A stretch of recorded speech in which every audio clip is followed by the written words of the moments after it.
Hello, everyone. Thank you so much for joining us in this sharing session of PageFly eCommence 2021. I'm Tracy Nguyen, Growth Marketer at PageFly and your host for today's discussion. So before diving into this session, could you all tell us a little bit about yourselves and your brand? Yeah. Okay. So in the last discussion, we've got a chance to meet Seashore. So can you please start first? Sure. My name is Shishir Nigam. Thanks for having me on. I'm an e-com store owner myself. I operate several online stores, and we've crossed 7 figures in sales on some of them. I'm also the founder of the Dropshipping Council, which is a private mastermind community of e-com merchants who have done at least $100,000 per month in sales. So it's a community that allows us to really network with each other and learn from each other more than anything else. And PageFly is one of our partners. We have more than 35 different partners that are affiliated with the Dropshipping Council. Okay. Next, Azar, can you please introduce about yourself? Hi guys, so my name is Azar. I've been doing digital marketing for the last 8 years, and before that I used to be a sales guy. I am a head of growth at Vitals right now, which is like an all-in-one marketing and sales platform for software for Shopify merchants. And we have around 22,000 merchants who are currently utilizing our application, and I'm glad to be here. What about Brigitta? Can you introduce by yourself? Yeah. So hi guys, my name is Brigi, and I'm product marketing manager and Recart right now. And currently, I'm developing and executing the go-to-market strategy, and I'm also working closely with the partners as well. And when it comes to Recart, so basically we are a mobile messenger marketing app helping 14,000 innovative brands who are on Shopify to drive 15% revenue and reach their customers in a new communication platform, which is messenger marketing. Yeah. And lastly, we have Cheyenne. Can you please tell us a bit about yourself? Yeah. Thanks for having me. My name is Cheyenne. I'm an e-commerce project manager here at ZAGO, Sweden. We are a creative digital marketing agency based out of Malmö, Sweden. We are a Shopify solutions partner. We work alongside brands to craft first-class e-commerce solutions, hopefully delivering results and driving growth. We have extensive experience working with luxury, fashion, and beauty brands. So yeah, we consider as a creative agency that led by really good design, solid technical know-how, and our strength lies in crafting really simple, refined customer experiences that reflects a brand's personality. Yeah. So thank you very much. Very nice to meet you guys all here today. And it's truly an honor to have you here with us in the eCommence 2021. And in this sharing session with the theme of thriving, we will discuss the contemporary trends that can boost business growth tremendously. So for the first question of the day, I would like to address the elephant in everybody's room right now. As you know, we're still in the midst of the global pandemic. What do you think are the most significant changes after the COVID-19 that changed the e-commerce And what would be the most important e-commerce trend in 2021? Let's start with you, Sisher. Thank you. That's a big one, huge one. Yeah. So, I mean, the few points that I can share, and we can talk for an hour, I think, just on that question, but the few points that I can share, the biggest positive, I think, that everybody has taken from this is more and more people are buying online, right? Everybody is looking to purchase online. They're having, like, by necessity, they're having to buy online.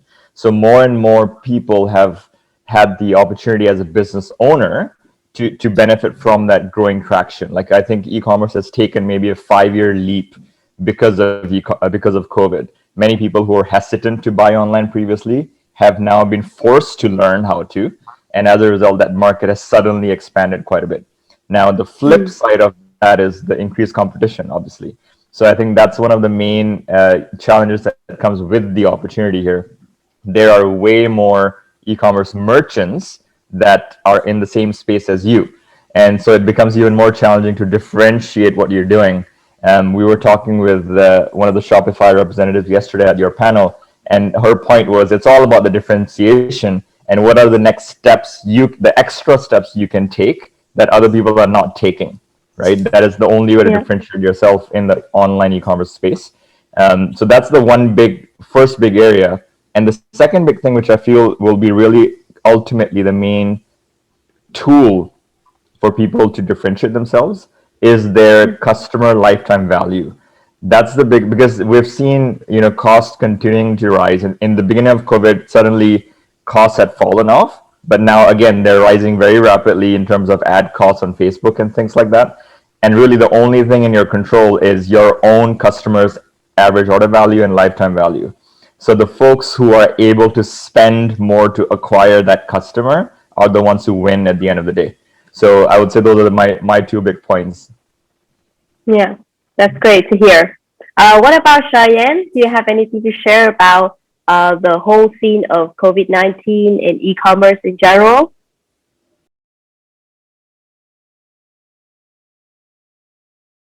So what about you, Cheyenne? What do you think are the most significant change after the COVID-19 to the e-commerce big picture? Thanks for having me here, Alex, first of all. So COVID-19, undeniably, yes, that has been, if not the biggest, it has brought a big impact, like, since 2020. And with the governments, they have been, like, shutting down stores and implementing lockdowns all over the world, like, just stopping the social movement for people, just in a bid to combat the coronavirus situation all over. And more and more people, they have been resorting to the online shopping to make their purchases. So, and the experts, they are predicting that the impact of the coronavirus is just not going to be short term. And it's certainly going to boost the e-commerce overall in terms of, like, how people are going to shop and how they're going to make their purchases. And this is because, like, people, they will start getting more comfortable with the convenience and how e-commerce offers convenience to the shoppers, and the benefits of contactless payments, and both of which are likely to cause, like, a permanent behavioral shift towards digital purchases. And of course, with that said, the growth of mobile commerce has also been particularly noteworthy in 2020. And experts have said that the total sales made by mobile devices have come in at, like, 2.6 trillion or something around that. So that's a huge number, which obviously cannot ignore, like, during the COVID period. And also we have noted that young consumers, they are also, like, changing the business landscape post-COVID. And that said, going forward as an e-commerce business owners, business owners, they should start targeting the younger generation to increase the sales potential.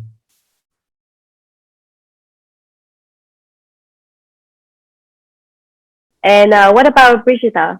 What do you think about the e-commerce scene as of now? Yeah, I think actually it's a great question. and they're all connected to mobile marketing itself. So mobile marketing specifically, I think the pandemic and COVID itself accelerated a lot of changes into a new normal. So I think when we are talking about the last years, actually a lot of, let's say, trends, either marketing or different trends have already bubbling on the surface. And when the pandemic and coronavirus hit, they actually just boosted and shifted these changes, accelerated these changes into a new normal. That's why a lot of people also exclusively shift online and mobile as well. So I think one of the main thing, or let's say action item for brands after the pandemic and when we come back to the new normal is that how we will turn it into an advantage and what we should actually do to leverage mobile marketing and these changes. Yeah. So it's all about the shift in mobile marketing and how it's been affecting the e-commerce as a whole, right?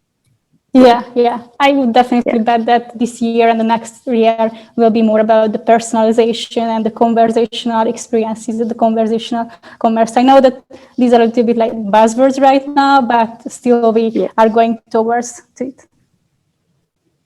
Yeah. Okay. So what about you, Azar? Do you have anything to share about the e-commerce seed right now from your viewpoint? Yeah, so I think now it will be a hybrid soon, and especially for a high average value products. For example, we just recently bought a very expensive sofa just by online, but instead of just buying online, what we did was like we found the product and then we went to the store and then we like tried the sofa and that's okay, now we can order it online. So I think this is gonna be a norm as well, that that will be like people are trying the product like in the store but buying all together, maybe because of discount, because of additional benefits such as free shipping. No more getting the stuff your own. Online shipping has made that very easy because it directly comes from the warehouse. So I think that's gonna also change a little because many people, especially like country like where I am in Germany, are very afraid of just giving their cash. Like they used to still use cash, and now everybody is now into digital payments, and we don't even think about before buying that what will happen, because we know that if something doesn't work, we can just return it.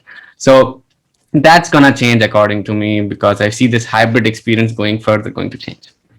That's exactly how we bought all our furniture, Azar, by the way, in our new apartment. My wife did everything online and we probably made a few furniture stores bankrupt around us, for sure. Great to hear from you guys sharing. So as of PageFly, another e-commerce trend I would like to mention is the customer retention becoming like the top priority as acquisition costs spike. Yeah, we try to pay a lot of attention to customer nurturing in PageFly too. And we believe that a sustainable business can only be achieved like by creating a comprehensive customer experience when using our app. That's why we like invested a lot in customer support, because we know that even in times when our customers are unhappy or complaining about anything when using our product, there are certain reasons behind those complaints, and we consider those as insights to develop our app, as well as to build a more close-knit relationship with our customers, right? And with the ultimate goal of making us and them a big family. Yeah. So that's a trend that we have noticed about e-commerce recently. And we believe that investing into customer retention is a long-term mission, and it's definitely worth the effort. Do you guys have any specific strategy in mind regarding retaining your customers? Yeah. So everyone can freely express your opinion, because this is a very open discussion for us. Yeah. So I personally am a huge fan of customer retention. I think we usually it's the lowest hanging fruit that we don't take advantage of. Imagine how many, just like in terms of marketing, how many emails do you have, how many pixels you have, how many people who are already buying your product and they can tell to other people. I think it's the lowest hanging fruit that many companies don't use. They think they just want to drive the acquisition because that's how new people will come in and try.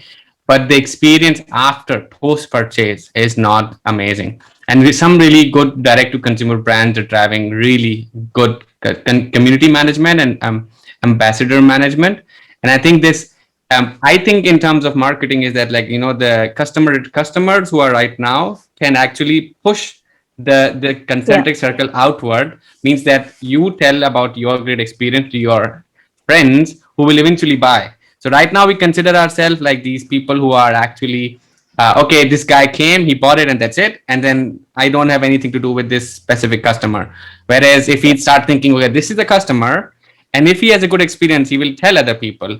No matter what product you're selling, every product is actually selling itself by being in somebody's apartment, by being in somebody's Twitter, by being in somebody's Instagram, by being in somebody's picture. I just bought this microphone, Blue Yeti, and I'm just trying to promote this now to tell you that, hey, Blue Yeti is a good microphone. And so you have to give that good product experience, as well as, like, you have to keep communicating the value. For example, if Blue Yeti sends me an email about, hey, this is how you should use Blue Yeti, this is how the mic setting should be, and this is the best way to use your voice with Blue Yeti, then obviously I have a better experience. But nobody post-purchase thinks about it, and I think this is the lowest hanging fruit according to me. Yeah. Great points, Azhar. I think a few things I can add, just to, in a way, the way what you mentioned, the points you mentioned, how I encapsulate that in my mind is, we try to treat our customer service as a profit center. We don't see it as a cost center. So I think that's a basic mentality shift people have to go through. In the beginning, when you start off an online store, the customer service is the part that you don't want to do. That's the thing you do at the end of your day. You know, you check your emails and reply to customers. But more and more, as you develop a proper business, that has to change, and you have to see that as a profit driving, you know, department. Essentially, every interaction opportunity that you get with a customer, you have the opportunity to make an upsell, make a recommendation, make an improvement, improve their experience. And not just, so don't think of it as freebies that you're giving to somebody. Yes, you'll definitely drive value by way of word of mouth, as Azhar was mentioning, but even otherwise, you can have complementary products on your own website. Simple example is, if you're selling a complicated product, let's say, or you're selling a hobby item that people use as a part of their hobby, you can upsell, cross-sell info products that help to make the customer use that product better, right? So that's something that will not only help them enjoy your product more, but at the same time, it's helping you sell another info product that doesn't have a very big cost to you. All of that is done, you know, it's part of the post-purchase experience, as Azhar was saying, to improve the satisfaction of the customer. And it's a win-win for the customer and for you, because you are increasing your average order value. Yeah. Wow. Yeah. Well, thank you for all of your insights. It's really great to know your perspectives on this matter. So I have one more question for Sashir regarding this topic. So during this time, which characteristics or features do you think will be the key points for merchants to raise the business resilience? Resilience, I think, is the ultimate goal for any online business. One aspect that I've tried to focus a lot more on in our businesses, in many of the members who are part of the Dropshipping Council, they focus a lot on building recurring revenue. So from things like subscriptions. So I think that's a very important element. If you're able to incorporate a subscription element into your business, that's a huge thing.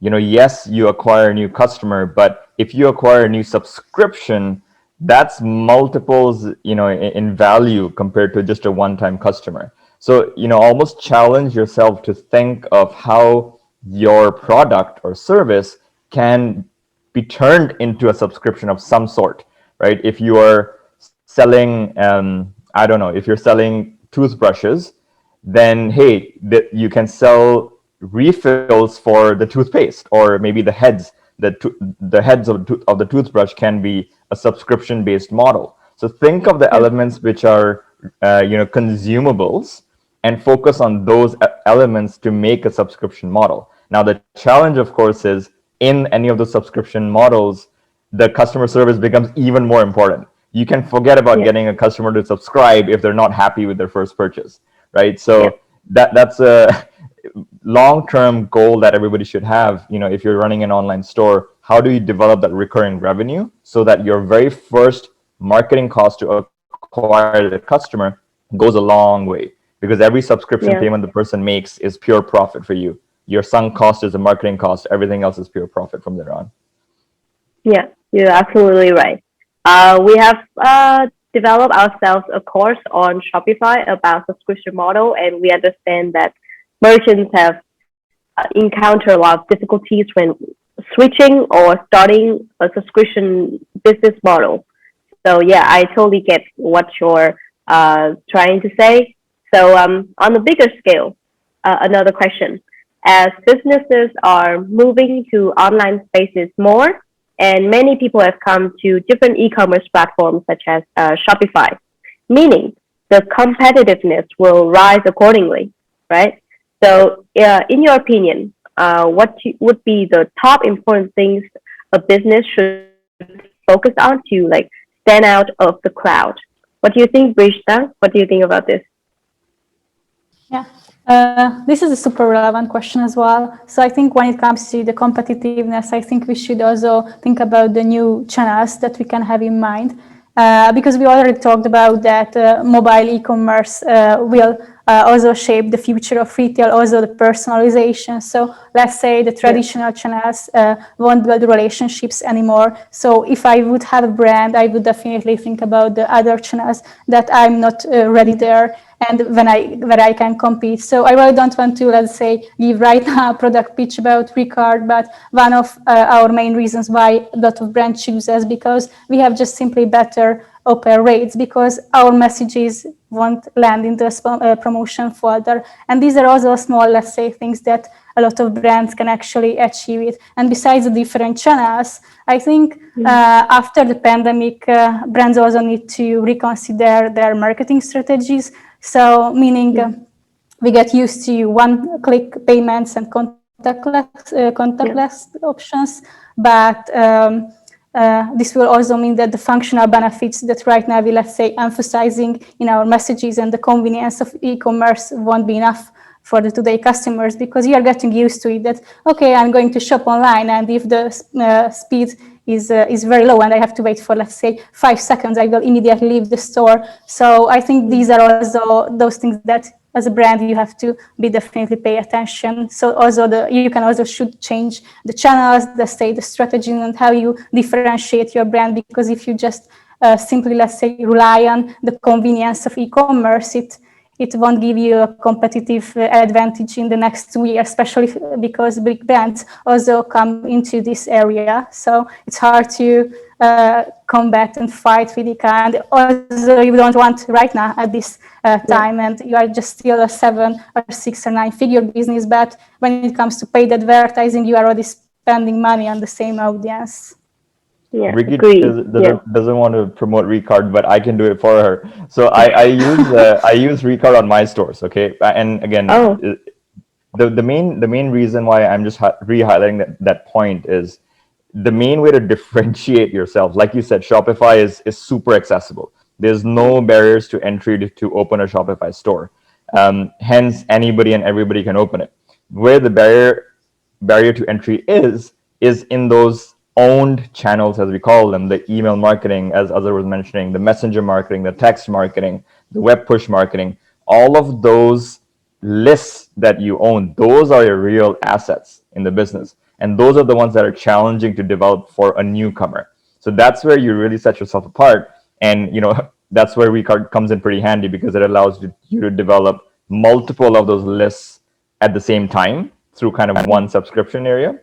But regardless of what tool you use, I think it's those after purchase channels. I think Azhar mentioned earlier again, that's where you set yourself apart. That's the main differentiating lever that you have to really use to bump up that AOV and lifetime value for the customer. Well, yeah, that's very interesting to hear. And what about you, Azhar? What input you have, or any advice for merchants out there that they can benefit or help them to distinguish themselves from the crowd? I personally believe that it's one thing, which is the product itself, right? And there's some product you as a dropshipper you might buy it from AliExpress and sell it, but like for e-commerce stores that are like proper e-commerce stores, right? They can only differentiate by having a really good quality of product that drives the value, right? When you, as again, giving examples of microphones, Blue Yeti is one of the popular ones. So because of the quality of the product, everybody tells, "Hey, I'm using this. I'm using this." There's no referral link.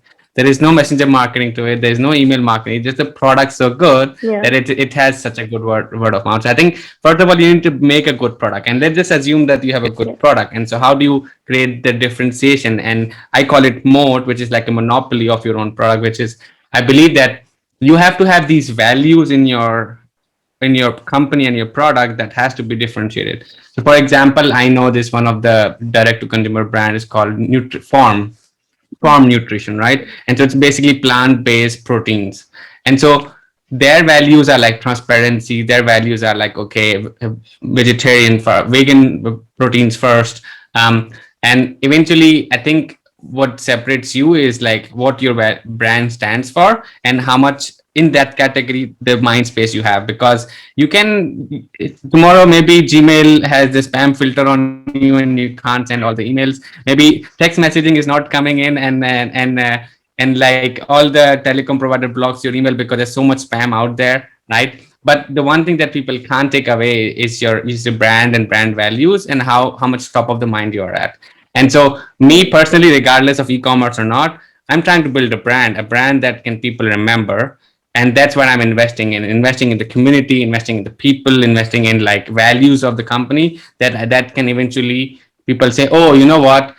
When you think about just do it, you only think about Nike, right? When you think about think different, you think about Apple. So that's the ideal way of thinking for me as a brand. And so that's where I think that every e-commerce brand will be able to differentiate themselves, regardless of if they are leader or challenger. I think this is how you will be able to compete eventually.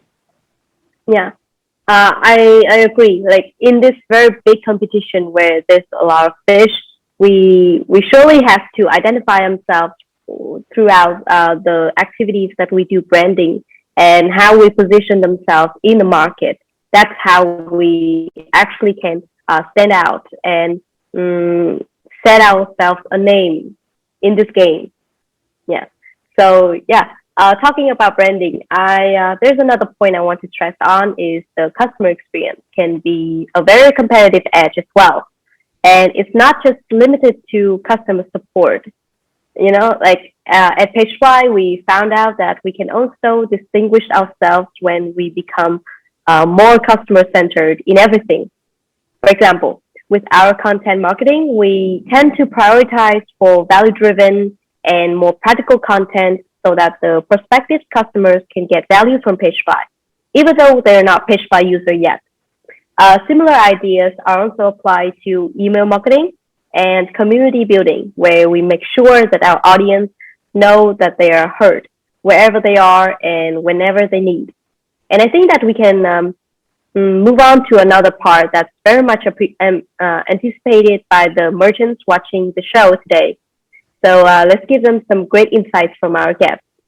So I would like to take this question to Brishta from Recart. So you've been talking a lot about mobile marketing. So mobile is certainly becoming the top channel that raises customer awareness and leads sales to the e-commerce businesses. Do you think this is true, and why? Yeah. So thanks for asking this question. And I think it's there are a lot of buzz around what is mobile marketing. And also, to be honest, I think it's not a real question. I think the question is not whether you should be a mobile or not, but how mobile marketing and mobile e-commerce fits into your strategy. So yeah, I definitely agree that it's true. And first of all, if we are just, let's say, we are zooming out a little bit of mobile marketing, in the last 2 years that we have seen that e-commerce has a 15% growth rate. And after the pandemic hit, shoppers shifted exclusively online and mobile. So if we just accept these trends, and even if we won't have a 30% growth rate because everybody got vaccines, and let's say we will came back to the normal, still the accelerate of e-commerce will further fuel the growth of e-commerce. So whatever this year and the next year will bring to us, it will further fuel the growth of e-commerce. So I would say, first of all, mobile e-commerce is, or mobile marketing itself, also the evolution of the e-commerce as well. And if we are talking about mobile marketing specifically, according to recent studies, and also I'm kind of sure that Attentive has a very exciting research about that, is also 60%. So the vast majority of the shoppers today shop exclusively online. So basically below 10% of the people buy something on desktop.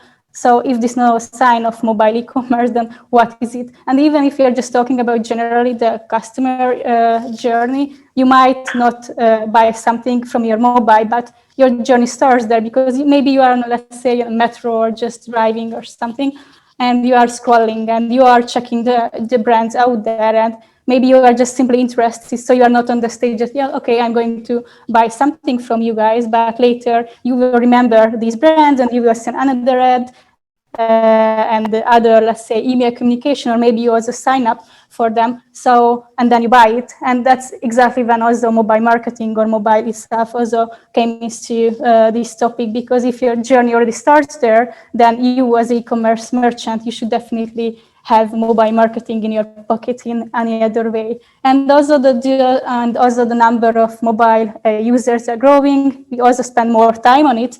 And there are also a lot of numbers which say that the mobile commerce is already good and very increasing share in the e-commerce as well. So I think it's another consideration point that we should definitely talk about more about mobile marketing, and mostly how and what we can do to better give a better experience to our customers and shoppers as well. Yeah. All right. So I think that is twofold. The first one is the massive increase in mobile use. Like everyone has smartphones now and they're using them like nonstop. And also the increased expectation in online shopping experience, right? Yeah. And brands have to adjust their mobile experience to beyond just convenience. And it has to be natural and intuitive as well, right? So yeah, awesome. What about you, Azar? What do you think about the mobile experience as the top sales channel, e-commerce business, and how we can like optimize this experience to nurture our customers?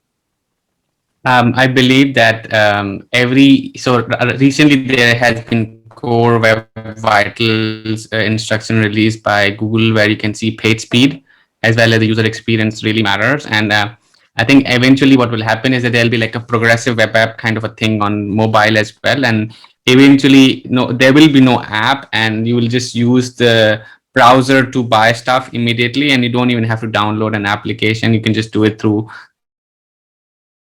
your browser. And I think all e-commerce should actually like first optimize for the mobile experience and then web experience, because we are working on web, so we are, by default, try to fix web first.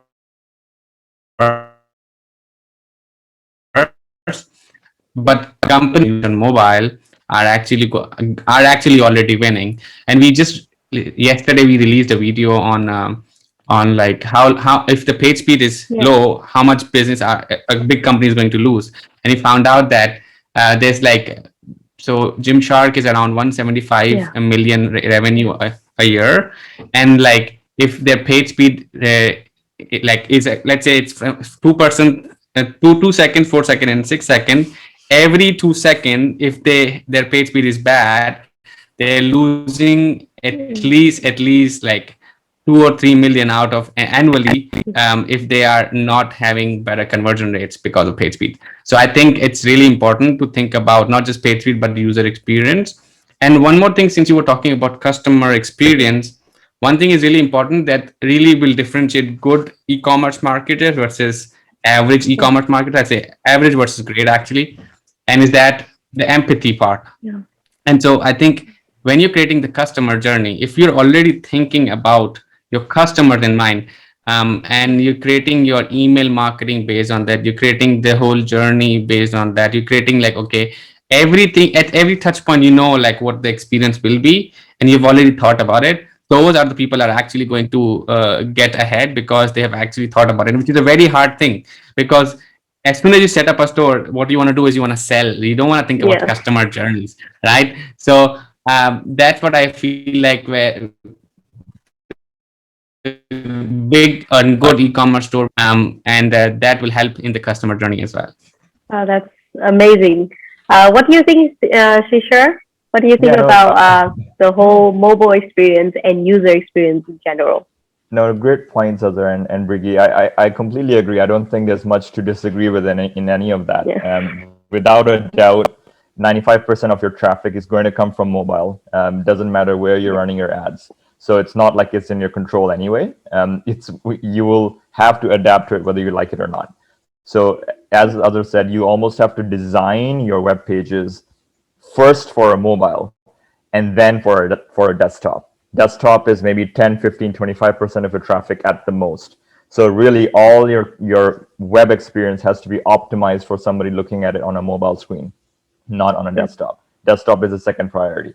And the other aspect of it is, again, building on others' point, something specifically that we do to really hone in on that customer experience is trying to make all of our post-purchase flows very specific to the customer.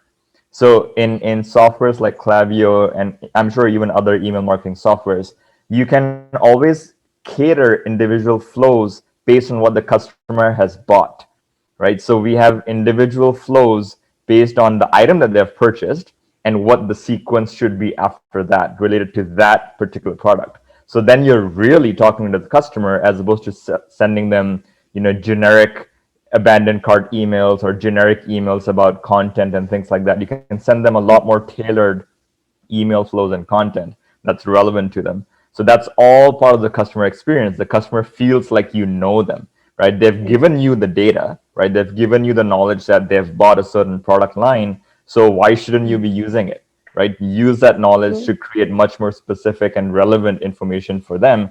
And that's going to come back in multiples eventually when they feel satisfied and they feel happy with the product and service you're offering. They'll come back and build that lifetime value for you. Yeah, love that. That's very interesting to hear. It's all about like how we nurture our customers so that they can feel like everything that we do is personalized and everything is customized just for them, right? Exactly. Yeah. Yeah. Yeah. So coming back to Brishita, what is your advice on how to optimize the mobile experience for the visitors, like from the page UI or UX, or designed to any apps and integration to connect with people through mobile? Yeah. So actually, I think there are a lot of room for improvement. So basically, I think the vast majority of the shoppers still think that the mobile experience that they get is not good enough. So I think even if you think that we are sure that, okay, maybe our store have been already optimized for mobile, I think we can adopt it. So I think there are a lot of topics and, let's say, advices that we could give. And also the guys also mentioned the speed. So I think one of the most important part is also the speed itself and also the content. So for example, when we are talking about Shopify merchants, I'm kind of sure that a lot of brands have already installed a lot of Shopify apps, and maybe you don't use most of them, but they also can affect the speed of your site as well. So the first thing that I would just, let's say, recommend is on a basic level is just see how many apps are we using and how it affects our speed as well. And basically, as we also talked about, that most of the customers will leave you if they don't get a personalized experience. And it also applies to the sign-up experience as well. So for example, when we are talking about just pop-ups, and there are a lot of pop-ups out there from exit intent to different kind of forms. But if you just give a lot of forms that you have to fill out, you just simply don't want to do that. Specifically, the same applies when we are talking about the checkout experience as well. So if you have to fill out again, and they are credit cards because it doesn't have one-click payment option, or the site just doesn't know and remember your personal info, you will just say, okay, like what is the site is about, because you already get used to the convenience element of the e-commerce. So I would definitely recommend that start also with the testing the page speed and personalize the sign-up experience and also the checkout. And the last thing that also came into my mind is basically website optimization. So we know, and I'm kind of sure a lot of people have already talked about how you should highlight the CTRs and what you should place on the top of the page. But it also matters because if you, let's say, if you're totally new to e-commerce marketing and Shopify, there are a lot of pre-built templates out there, Shopify or you guys, the PageFly. So if you just, let's say, starting out, you should definitely follow the best practices. So also the experience and the page speed will be totally good as well.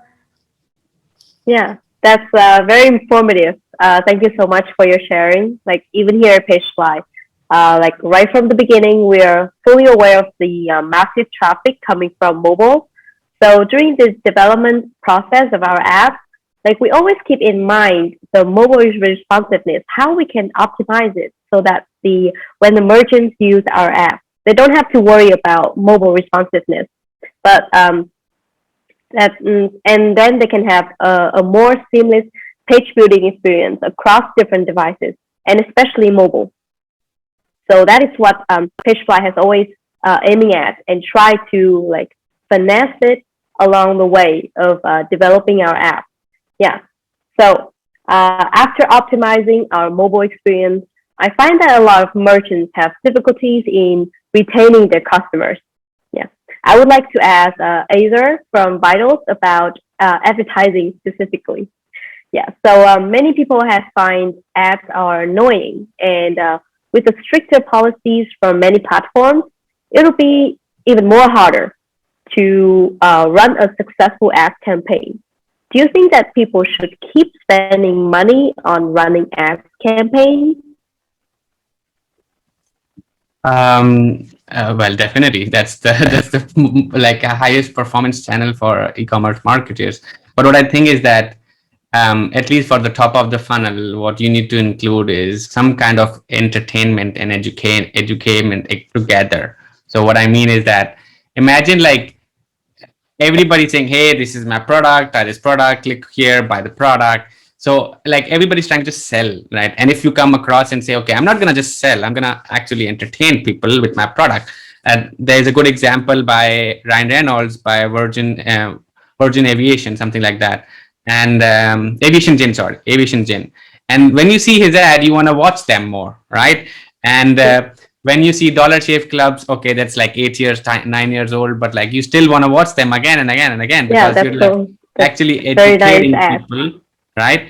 So I think like you have to keep using the existing channel because they are working there. The main audience is there. Obviously, there's TikTok and Snapchat. A lot of brands are also investing in there as well. Depending who you're actually selling to, it depends on where they're hanging out. You have to do. But I think come across like when you start entertaining people, they say, okay, they take notice. They might not buy it, but they would notice it. And that's the first thing the starting of a relationship of any brand is to build trust, and how you build trust through good content. And so I think that's what is missing. And so the reason why it's annoying because it's not entertaining enough.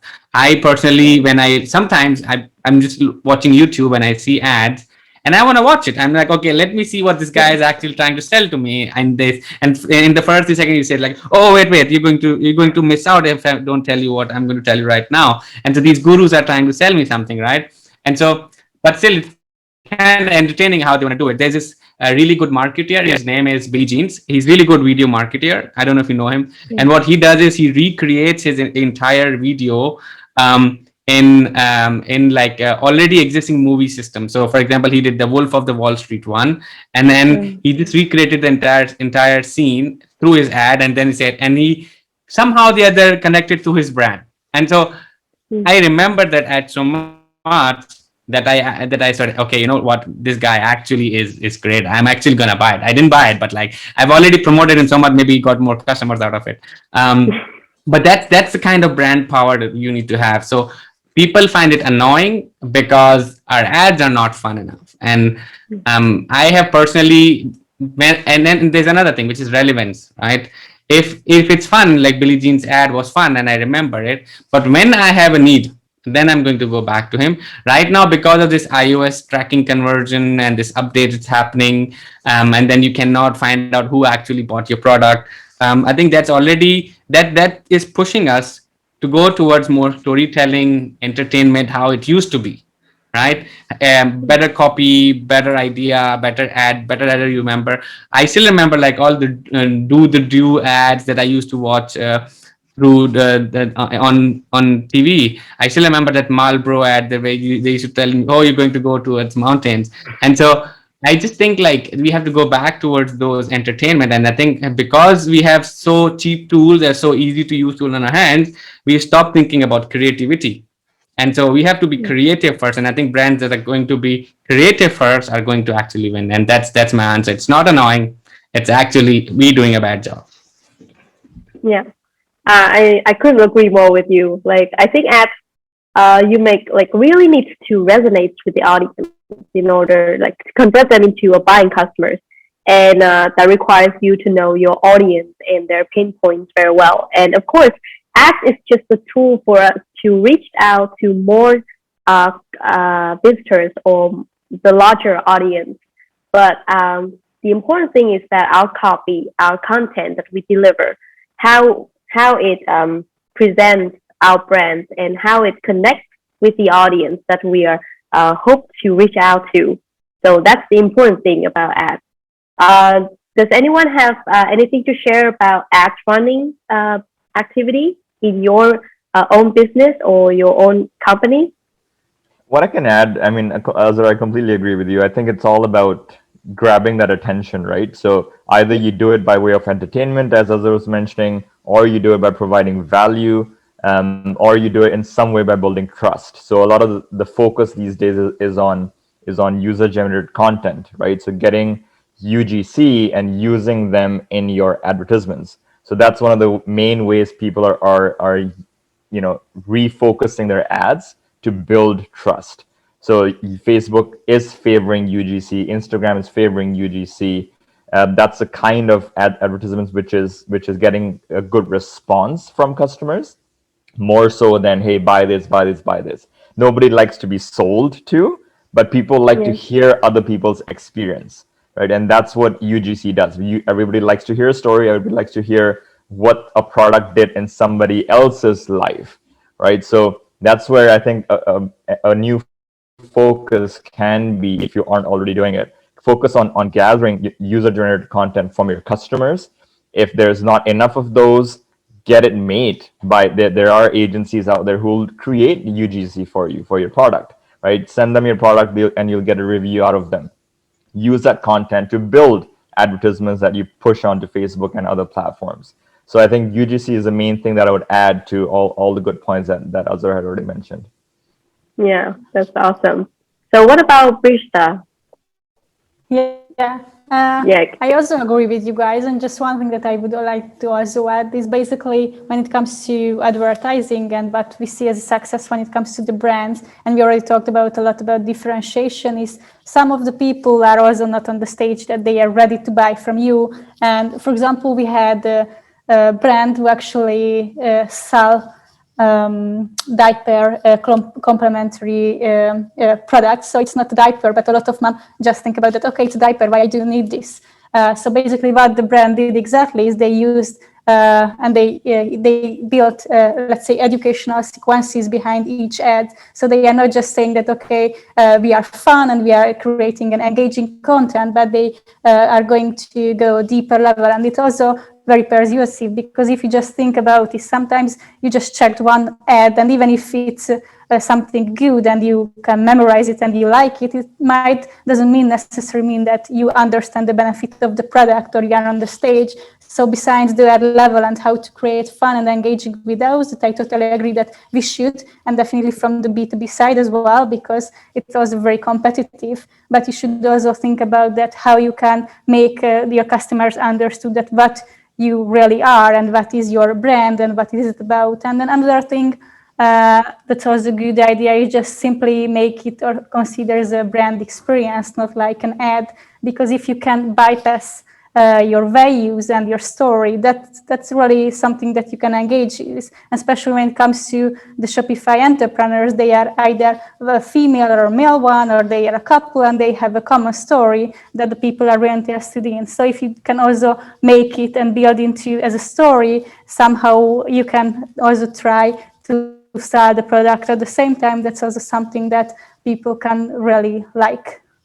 Yeah, I completely agree with that. So just one little point I'll add. I think as e-commerce store owners, we often like to just sit behind our computers and not, convey our personality. And that's, if you can make that leap and make yourself part of the brand, that's a huge plus, because people relate to you. Yeah. They don't think of you as a business. They can see, oh, this is the husband and wife that are running the business, right? So that makes a world of difference in people trusting you a lot more, because they can see a face and a person who's behind the brand. Yeah. Well, that's awesome to hear from all of you guys about this topic.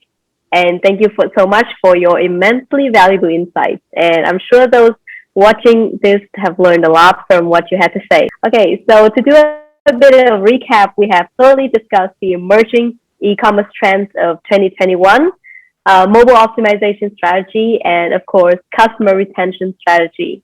And I'm sure that our audience can really put these insights into use and thrive within the changing e-commerce landscape. And I would like to extend the warmest of thanks to our guests today.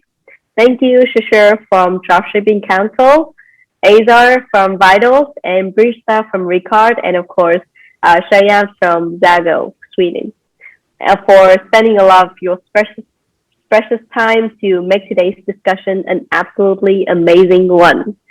Okay, so to our lovely audience, feel free to share with us what you think under the comment section down below. We always love to hear what you have to say in order to continue improving the quality of our upcoming events. And if you're immersion looking to give your business a boost or create an online presence, you can check out PageFly, the #1 page builder app in Shopify. And once again, thank you a lot for tuning in, and see you next time. Yeah, Thanks, thank you Chrissy. for this Thanks for very having helpful us. discussion. Yes, bye. Thanks Yeah, for having goodbye. us. Bye. Yeah, I think that's a wrap. Yeah, thank you a lot, everyone. Yeah, this is a very exciting discussion to make, and I'm really happy to be here with you guys. Thanks, Yeah. Tracy. Good questions. Good job Yeah. hosting. Yeah. Too bad. Thank you very much. Too bad Yeah, about I hope time. that you all enjoyed today's discussion as well. Yeah. A Yeah. lot. Yeah, okay. Okay, so I think that we can wrap up this, and we will notify you with any post-production updates. And hopefully you can give us a thumbs up or some support when marketing our campaign. Yeah. For sure. Thank you Cool, a we'll do lot. that. Absolutely. Nice to meet Yeah. you, Azar. Briggy. Have a Hey, nice same day, here. everyone. Bye-bye. Bye. Bye. Hi everyone, welcome to day 2 of eCommerce 2021. And today the topic that we have on hand is emerging e-commerce trends and opportunities. I'm sure many of you have been looking forward to this one. And this is what we're going to cover today in our agenda in the short time that we have. And the way I've laid this out, there's 3 different key themes I want to talk about and share with you. One is store design and conversion rate optimization, the trends that I see in that field. Ad creative strategy is number 2. And number 3 is things that you can be doing and trends that people are implementing to boost customer lifetime value. So these 3 trends are they're not necessarily interrelated, but each of these is an area where you can pick out some little things to implement in your store and really take advantage of these trends that many people are using on their own websites. So first of all, who am I? Why should you be listening to me? A little bit of an introduction to myself. My name is Shishir Nigam, and first and foremost, I am an online e-commerce store owner myself. Me and my wife, Namrata Nigam, we got started in e-commerce a few years ago, and it's been an exciting ride. We have a few websites now, a few brands. Some of them have exceeded 7 figures in sales. We've been featured by Oberlo on a few different platforms. In the process, we have also founded something called the Dropshipping Council. This is a private mastermind community of high-grossing e-commerce merchants who are doing at least $100,000 per month in sales.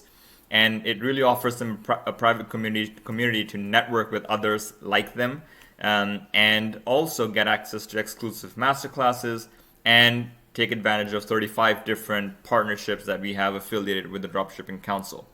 Now, at the same time, we're also involved in mentoring some new business owners through our YouTube channel called Journey to Freedom. You can find us there. Many of the learnings that we had in the beginning when we got started were from YouTube. We didn't invest in too many courses. Everything was self-taught, really, learning from our own mistakes and from the mistakes and lessons of other people. So now really we're trying to give back a little through our own channel and share our knowledge and experience, so it helps new business owners avoid some of the hurdles that we faced. So enough about us. Let's dive straight into the topic. So the first topic I'm going to talk about is store design and CRO, and three major trends within that theme. So the first one is micro branding, right? Now, before I go into that, really the entire objective of store design and conversion rate optimization is really to have your conversion rates as high as possible, right? Now, what is micro branding? When I say micro branding, I mean that building dedicated brands around even a single product. That's what I mean by micro branding. Oftentimes, when you think of conventional brands like Nike or Adidas, that brand has millions, many items, individual products underneath the brand. It's not just one shoe that they're selling, right? But more and more now, the trend is that even individual single product can have a brand of their own, and it really lends a lot of trust and authenticity to the product marketing. And really, it has a very big effect on boosting conversion rates. And I'm going to show you some quick examples here so you know exactly what I'm talking about. So the first example here is dropbottle.com. Now, check out this website here. This is, what I call a micro-branded website. What is the product? The product is a bottle, right? It's a simple bottle that's private labeled. But look at the great job they've done in branding the one product, right? Look at the website, how professionally it's done. You have your basic features. So it's not just a simple product description page. It's a full landing page that's been developed for the purpose of that one product, right? So these are the benefits that you typically have in your product description page. So this is one good example of a beautifully designed, high converting micro brand. The second one here is called Get Snooze. This is a white noise sound machine. Again, you can see this is a little more conventional looking, but still the entire website is just branded around this one product, right? Everything is about this one device. They have a few complementary products that are related, but largely it's just one product line. So you can see what I mean here again by micro branding. It's not 10,000 different SKUs, it's one product. And lastly, I'll show you Manta Sleep. This is again a very successful brand of sleep masks, eye masks. You can see they have a slightly wider array of products, but I can tell you that they started off with one, right? And now as they've been successful, they've gone on to different variants, of course. But you see the point I'm making. In each of these websites, it's really one product line or one product in some cases, and they've built out a full website and brand related to that product. So the micro branding is what really helps them boost their conversion rates to what you'd expect from a proper brand. So don't feel that you need to have 10, 15, 20, 100 different products before you can start branding your website, okay? Now, the next item on the agenda was landing pages. Now, if you feel that you're selling quite a few products, but only a few of them are your best sellers, then what you can do is identify them first of all. Which are the products you're driving the highest amount of paid traffic to? And then instead of maybe redesigning your entire store, develop landing pages for that product specifically, and the rest of your site can stay the same, right? The reason I say that is because 95% of the paid traffic you drive to a store is not going to go anywhere other than the product landing page that you send them to. They'll either like what they see and proceed, or they'll exit the website, right? So only a very small portion bothers to see the rest of your website and what it looks like. So really, it's the 80-20 rule. Focus on the majority of your traffic, which is not going anywhere other than your product landing page. So, you can save some effort and not redesign your whole store, but at the very least, design a landing page just for that one product page. Don't stick with just your old product description pages that come with Shopify, right? People want to be on a website that they can like and trust and that looks like a brand. Now, the third major trend that I can talk about is buy now, pay later. Now, this is something that's really been growing very quickly, and it's a major conversion rate booster. And the perception people have sometimes is that it's only for high ticket items. It's not, right? It's not, because many times people will even use that for low ticket items, and you'll see a conversion boost, right? And the key thing for a business owner is there's little to no upfront cost for you, because most of these business models revolve around charging a percentage of the sales when they happen, right? So once the conversion happens, that is when you're paying up for the service. So you get paid immediately for the entire price. Let's say you're selling a $100 item, you get paid immediately. But it's the service that's providing the buy now, pay later functionality that takes on the credit risk of the customer paying it back to them, right? So it allows you to start accessing a pretty large customer base that actually doesn't have access to credit cards, right? So many millennials now these days, oftentimes they maybe they don't qualify or they don't believe in credit cards, and that if your only payment method on your website is through credit cards, then you are not accessing that market. And this buy now, pay later mechanism can be one way to achieve that, right? So I can show you a couple of examples here.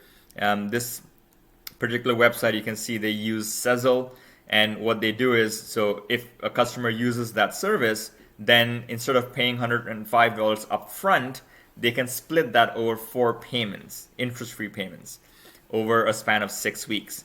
So Sezzle is one merchant who does this. Afterpay is another merchant who provides this service. Again, very similar concept for interest-free installments.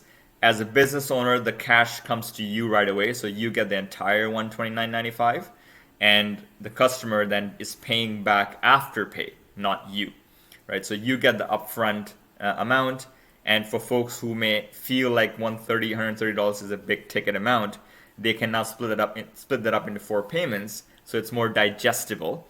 And that's what boosts your conversion rates on the store, okay? So that was about store design and CRO. Now let's talk about ad creative strategy, okay? That's another major trend where you really have to keep up with the times, otherwise you'll be left behind, okay? And in the last year or so, what's really been popping off is user-generated content. That's where it's at. That is the kind of creative that is getting a lot of traction on the various media buying platforms, whether it's Facebook, Snapchat, TikTok, whatever. And here's a few strategies for developing different types of UGC.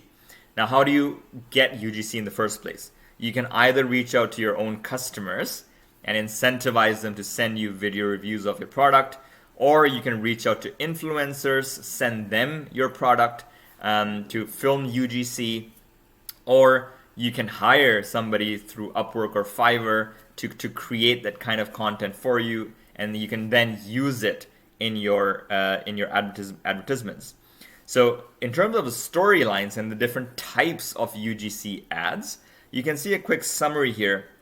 There's something called boomerang type of ads, where it's kind of like a loop video. It's a short, almost like a GIF that you're showing. There are unboxing videos that you can show. There are application videos where somebody's using the product and showing them.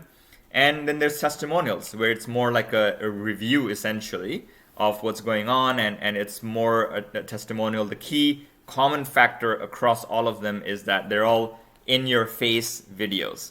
So the person who is filming the video is very much the center of the video. It's not so much the product.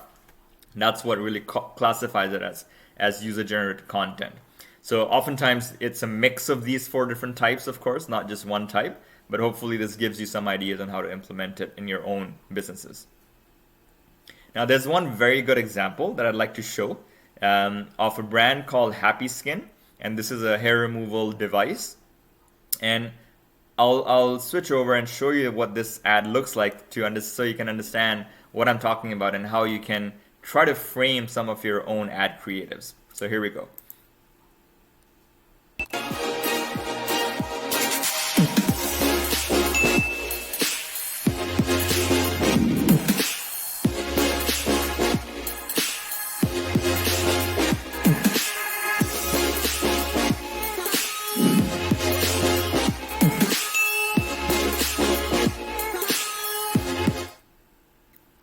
There you go. So you can see what I mean. Very quick, snappy, well-produced ad, but primarily, I wouldn't say this was purely UGC, but it was more of a highly produced kind of advertisement. But again, very similar, person in the frame, showing how your product is being used.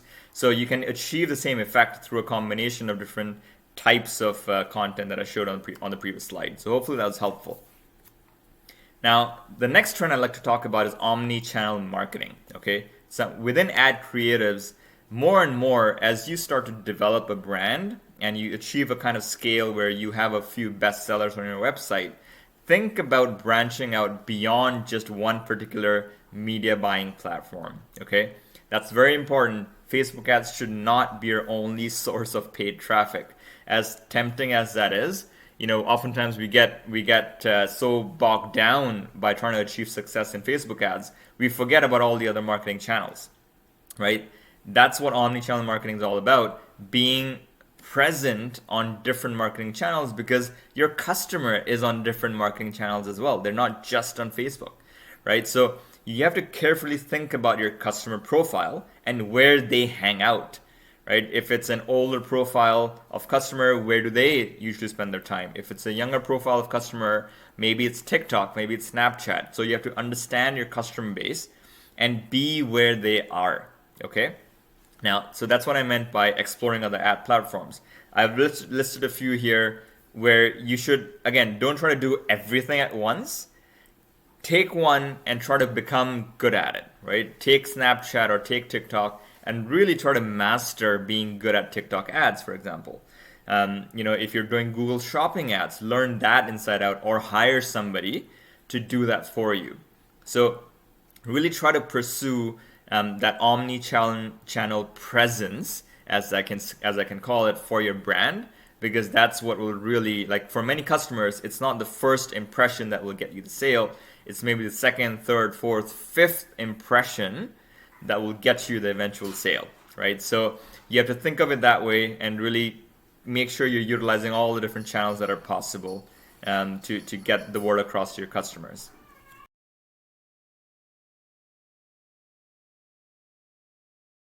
So I hope that's been useful in terms of covering some of the latest e-commerce trends and opportunities. And hopefully you got 1 or 2 nuggets out of there that you can apply to your own businesses. If you'd like to get in touch with us, you can reach us on our YouTube channel, Journey to Freedom. We're on there regularly. You can comment us. You can message us via email as well. And on the Dropshipping Council, if you are a merchant and you're grossing more than $100,000 per month in sales, then you may qualify to join the Dropshipping Council. So check out the website and see if you qualify. So again, thanks for the opportunity, and I hope you guys found some value in the content here. Hey guys, so this is Azar. I'm the head of growth at Vitals, and we are a 40 plus apps in one for Shopify store. We help you with conversion, increasing trust, as well as growing your revenue and boost sales. I am going to talk about customer retention is the new sexy for e-commerce in this specific summit and how to do it right. I'm going to talk about why retention is more important than acquisition, some common mistakes that I've seen most of the e-commerce stores do. And the third thing is how can you actually think about and create the strategy to run analysis to actually find retention strategies to get more customers, to get more sales, and the best practices as well. I'm really looking forward to you in the session as well, and I'm looking forward to tell you more ideas and answer your question at the same time. So join me at eCommmerce to strive to thrive on May 9 p.m. EST, and I'm gonna see you there. Cheers. Hello everybody, this is Azar. I am head of growth at vitals.co. We are an all-in-one Shopify marketing and sales software. Customer retention is the new sexy for e-commerce, and here's how to do it right. And I have to tell you that I am really obsessed about customer retention, and you will know why. But before that, let me tell you a little bit about me. So I have been in SaaS and marketing for more than 8 years, and Vitals has like more than 22,000 merchants, and who are actually growing their sales and revenue. As well as I have my own podcast on growth marketing stories, where we also talk about customer retention and acquisition. We recently started a new series called E-commerce Learning by Doing on YouTube as well as on Substack. You can see here on the right side, where we are starting an e-commerce store from scratch and learning and documenting over the period of time.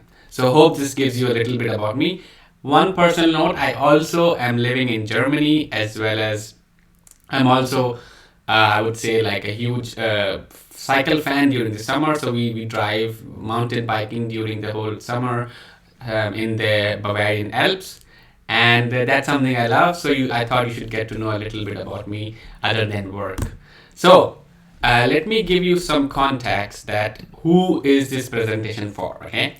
This presentation was somebody who is learning, has a learning mindset, is in e-commerce, trying to improve their numbers, and are in 500K to 10 million in annual revenue, because once you have an existing customer base, only then you can focus on retention, right? So let's go next. Let me tell you and convince you why retention is really important. First of all, it costs 5x more to acquire a customer than retain one. Just like the cost is higher, and so energy is more, resources more. So why not a lot of companies focus on retention? So that's just like one example for you, like why retention is really important. The other one is that 5% of increasing in profit can be helped by retention up to 95%, which means that retention helps increase in 5%, and it will increase your profit 95%. So why don't we invest in? So retention is really important, okay? And because like a little bit of efforts can actually increase the revenues. And Carthook's CEO, the one who is who's pretty famous in e-commerce or e-commerce market, he says that without acquisition you don't have a business, and without retention you don't have a business for very long. So that's why retention matters a lot. So these are 3 reasons why you should focus on retention.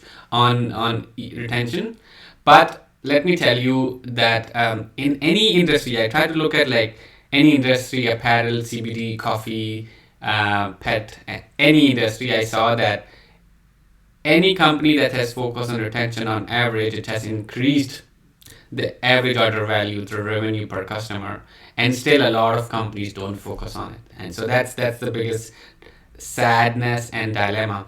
What I've learned over the period of time is that, you know, like for acquisition, there are tools, there are analytics, there are systems in place to help you with acquisition. It's not a first priority for a lot of companies. And this is what I want to try to convince you today. Even though there is no lot of system in place, you need to start building a system if you care about retention, right? And so why should you really care about retention in general? Just to summarize all the points. It will increase your profitability, right? And you will be able to invest in your growth, right? It will give returns on your initial marketing spend. You will have a stable customer base, means that you can have a predictable revenue. You will have shorter sales cycle. If you launch a new product, existing customers are more likely to buy than your new customers. And growth is more affordable and scalable with paid acquisition if you already have customers who love your brand, and still we don't do it, right? And that's the biggest problem. Let's focus on common mistakes. First of all, which I've seen in the market. Common mistakes to fix your e-commerce retention are like things that I see in the e-commerce market, and we still don't do it, right? What I've seen is over the period of time is that a lot of companies are only focusing on one-time purchase, one-time buy, one-time purchase, selling a lot, giving discounts a lot. There's no storytelling in e-commerce, and there is lack of research, feedback loops, and understanding culture in the e-commerce companies. And these are all reasons why a customer doesn't stay inside your buying cycle, right, in your funnel. And we know the funnel is not a funnel, it's a flywheel. They will come back to you. The mindset that a customer is not only buying once, will keep buying, will change your entire way of operating the business. And that's what I've seen, that a lot of companies are not doing it.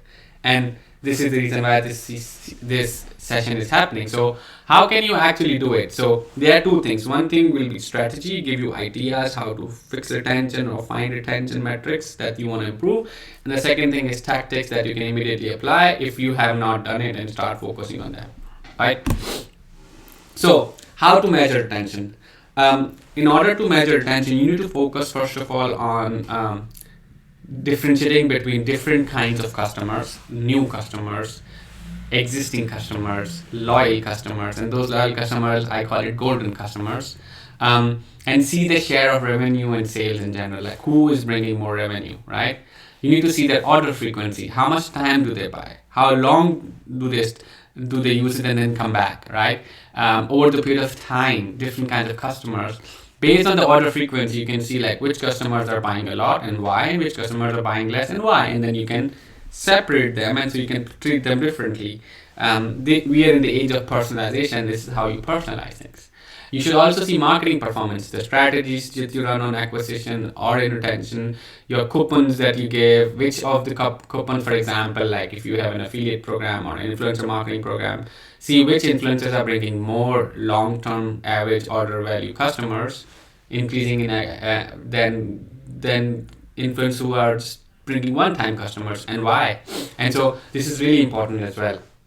And eventually you will get different cohorts. Cohorts means groups of people who are based on their customer lifetime value, based on average order value, based on number of orders, based on the value of orders, based on buying cycle. Divide these customers based on these specific cohorts or groups of people, so that you can understand like who are these golden customers, so that you can focus on them. So first of all, find them, right? That was the main thing, and measure that. Then how to think about it. You need to think in terms of that your products there are some features in your product that drive loyalty. What are those products? What campaigns are doing really well that brings loyal customers? Okay, and the third thing is stop working on influencers who are not bringing those customers, right? So you need to start thinking about that. Okay, who are bringing longer lifetime value customers? And then like start researching. Like now once you figured out, okay, these are my ideal customers who are like golden customers who are bringing a lot of people. Find out which users are recently buying from you, and users who have bought from you 6 months ago. And then divide them based on their segments. And then run a screen survey, like a small survey to find out why did they buy from you, what was preventing them to buy from you, what are they looking for more, what are the top 3-4 options, and also that I'll talk to you later, like understand the journey, right? And then based on that, you can also run a couple of interviews and try to even really go deep into understanding the journey. And you need to prepare for those questions to actually ask them. Eventually, you will gather all the insights for your retention marketing, and then learn based on who those golden customers are, and launch these campaigns. So basically, find who the customers are, ask them questions, those golden customers and loyal customers, and then use their insights, make insights, collect them together, and then launch a new campaign. So this is like my way of thinking of retention. But there's one big but. The but is that this advice is just take it from the pinch of salt, because you need to dig deeper. And what I mean is that you need to find your own customers, and the tactic that I will tell you now might not work for every brand. So think, first of all, once you've done the research, then you try to implement tactics, right? So whatever is coming now, you need to dig deeper first. Retention has no one way of doing things, or two way of doing things, or 10 way of doing things. Every company has their own way of retaining customers. You need to find what works for you. So whatever I'll tell you now, pick one or two and do it really well, right? And that's what my advice would be for increasing customer retention. So these are like 12 tactics that I've learned over the period of time, that I've done it. Couple of them I've done it myself, and there are a couple of examples that can help you, and see which one actually would work for you and how you can increase them. So, something more tactical that you can take it with you. So first of all, run an audit of your brand's touchpoint. What I mean here is that look at from the customer shoes. When you're doing the interview, you will create these brand touch points and see where exactly you're not optimizing that specific experience, which is having a customer for longer term, not just one time. So just I told you about Facebook ads. Don't just try to sell one time. Try to think about this for a while, right? Even if I have bought a simple product from an e-commerce store, how can you make that experience delightful, that even if though I will never come back to you, I will still promote you to my friends and say, hey, try to buy this product. So think every customer as a referral rather than every customer as just one time buy, right? And based on that, look at the journey. When did they start thinking about the problem? Once they found the problem, what alternatives they looked at, what solutions they looked at. When did they buy? What did they exactly buy? How long did they stay inside the store to actually buy it? How was the usage? How long will the usage be? Will it be 6 months, 9 months, 12 months? How was the experience of the support? Did they come across any questions? And then focusing on repeat purchase. So these are all brand touch points that you need to think about from the start till end to actually say, okay, this is the experience I want to give to my customers, and try to audit where exactly it's not happening, okay? Implement a tiered loyalty program. A loyalty program is basically VIP program, right? And in this, what I want to tell you is that based on how loyal each customers are, based on golden customers and diamond customers, you can divide them to different kinds of benefits, and the more they refer, the more they get back in return. And so this is a really good example by Fix. They have actually whoever sent more people to their store got more points out of it and more benefit out of it.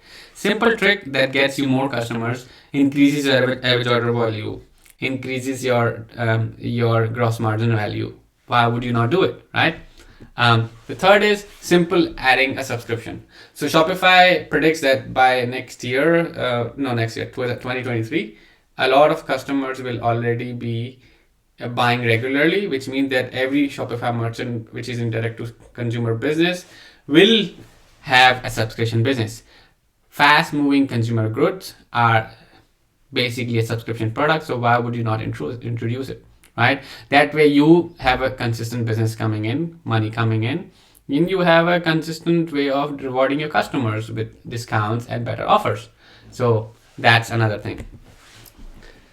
I also think that this is a really good way to actually bring those users back to your funnel, which I have forgotten about you, who have forgotten about you for last 6 months.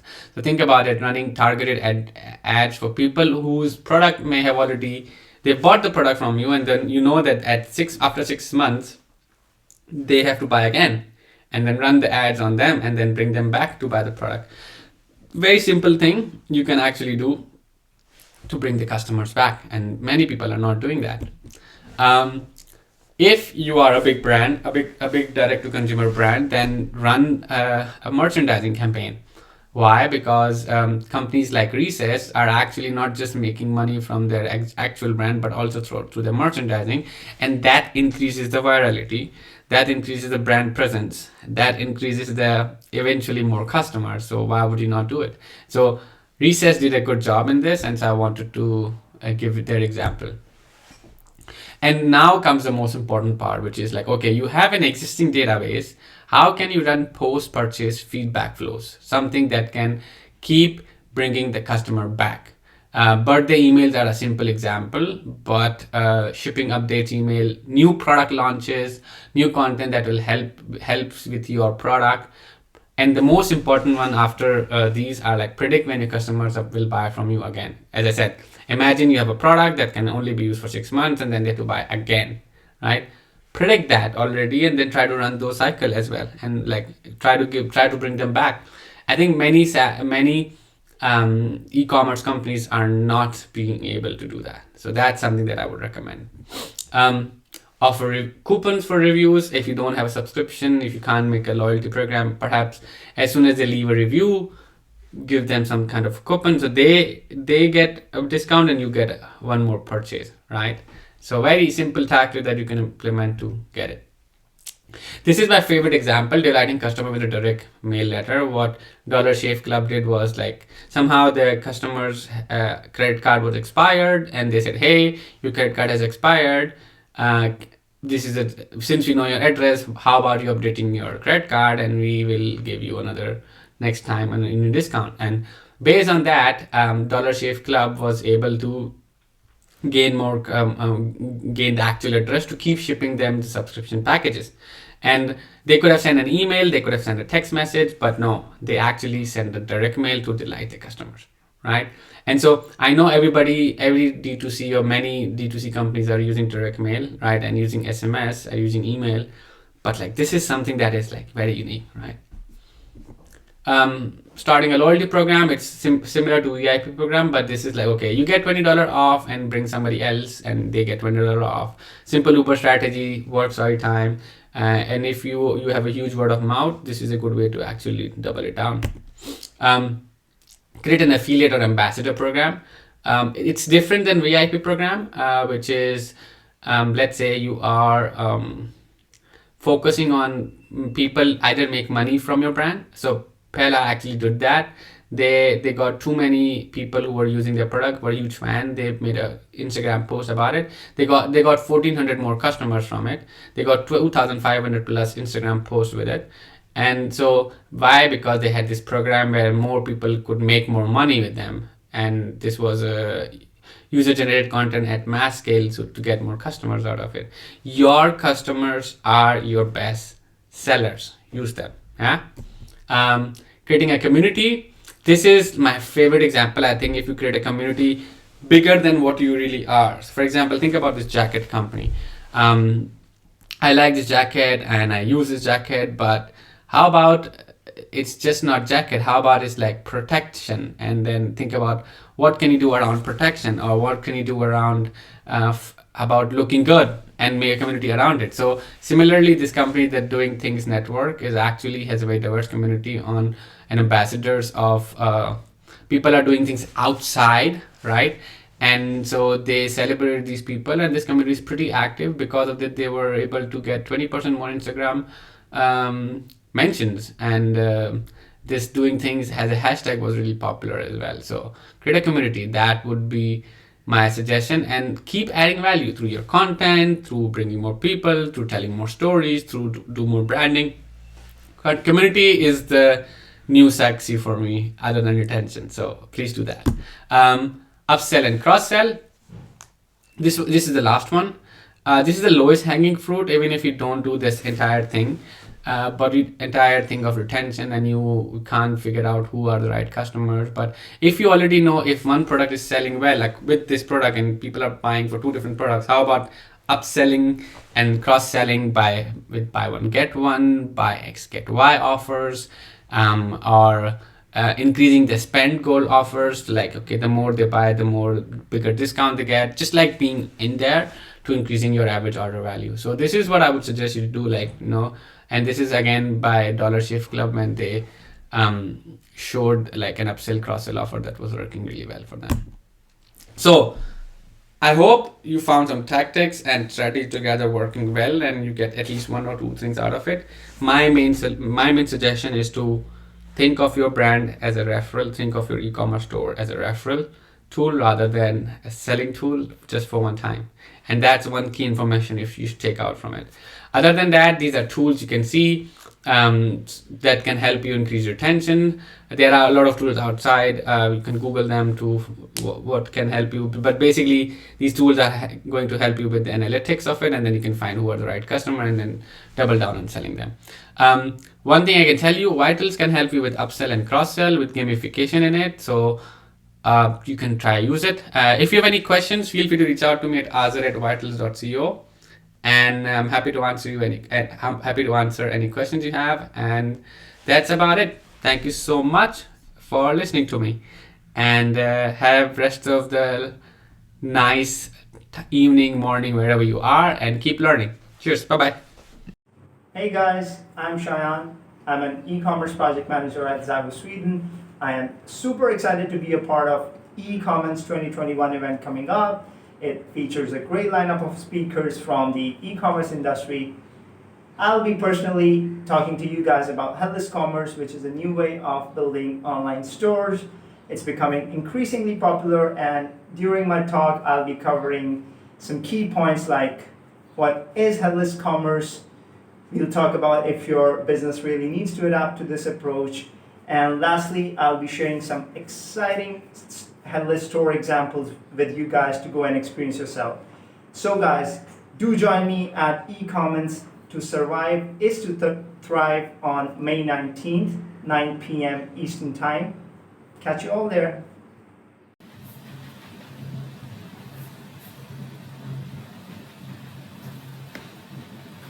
All right, hello everyone. Thanks for joining me. My name is Shayan. I'm an e-commerce project manager at ZAGO Sweden.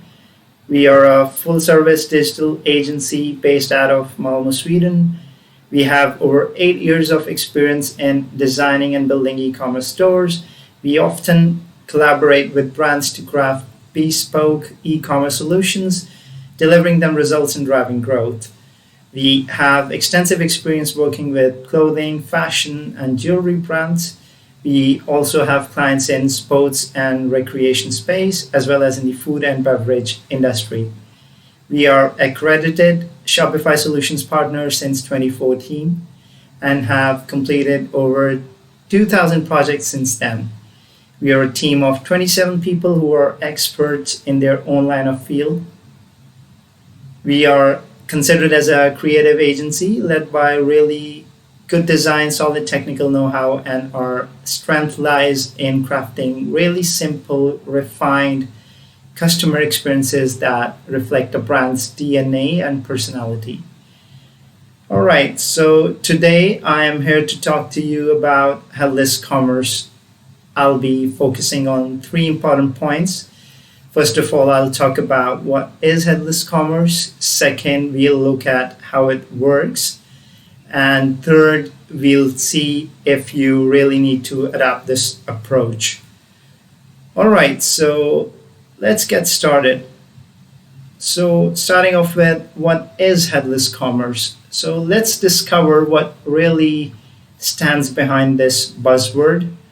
The term headless commerce might sound a bit abstract to many of you, but its definition is much easier than the name might suggest. So if I put it in simple terms, headless commerce is an approach that separates the front end of an e-commerce platform from its back end, making them independent of each other, yet connected through the help of APIs. All right, so however, this is not the case in a traditional e-commerce setup where both the front end and the back end are tightly knitted together. So they're almost coupled together in a traditional system. However, in a headless system, we simply take these two systems apart, the front end and the back end, and we have actually 3 components in place. There's a front end, a back end, and then we have these two communicate through an API, which is the third part of it, obviously. We'll explore this more deeply later in our topic about headless architecture. So this kind of setup, it essentially allows the merchants to become more flexible and agile. They don't have to choose from one existing pre-existing solution. In fact, they can choose from whatever services they want to choose and create a mix and match of those best services out there and combine them into one consolidated system. They can also switch these services for better ones later if needed, quite easily. For example, if they think, okay, I now need to switch my e-commerce services from Shopify to BigCommerce, or maybe add another payment processor down the line. So that's no problem with a headless commerce system. They also have the freedom to create unique storefronts for their audiences and better support their customer journeys on their online buying journey without impacting or needing to tweak the back end of their stores and vice versa. So the following diagram, the diagram that you currently see, further elaborates on this idea. So the head is basically the front end. Think of it as a user interface, social commerce, a digital marketplace, IoT, or anything in between. Can be updated or totally changed without interfering with the back end. That brings us to the body, which is the backend, where you store all the data and manage the content that can easily be distributed identically, irrespective of its type or destination. So basically, these two systems, between these two systems, API is at the heart of it. So, and is very crucial to a headless architecture. It is responsible for all the deliverables and communication between the front end and the back end. Headless commerce strongly emphasizes the philosophy of COPE, that is, create once and publish everywhere. This was first coined by NPR, National Public Radio in the US. All right, so as we saw, this groundbreaking approach essentially gives you the ability to plug into any existing channels and deliver your content anywhere. Okay, so now let's see why headless commerce. I think there are a lot of solutions out there and various use cases and can get really confusing. So we'll try to dig more into what type of solutions exist and what they can do for you. So this kind of gives you a picture of what today's e-commerce solutions offers you. These off-the-shelf e-commerce systems are usually tightly coupled front-end and back-end systems. So the content management module allows you to manage the marketing side of things, like creating web pages or blogs and content, stuff like that. Product management would be adding new products, variants, managing inventory, and stuff like that. Store management would be everything that is more logistics about running your store. Things like orders, customers, taxes, and shipping, and all that kind of stuff. Cart and checkout experience is the add to cart functionality on the site, and then the actual shopping cart UI and the whole checkout experience, like billing information, shipping information, and obviously payment processing as well. Website design, it speaks for itself, so that's almost like says all. So that's basically how a traditional e-commerce system lets you manage a storefront. Okay, so moving on to our next slide. Shopping is evolving big time. So the first thing you need to ask yourself is that, is your e-commerce system ready to meet these emerging fronts?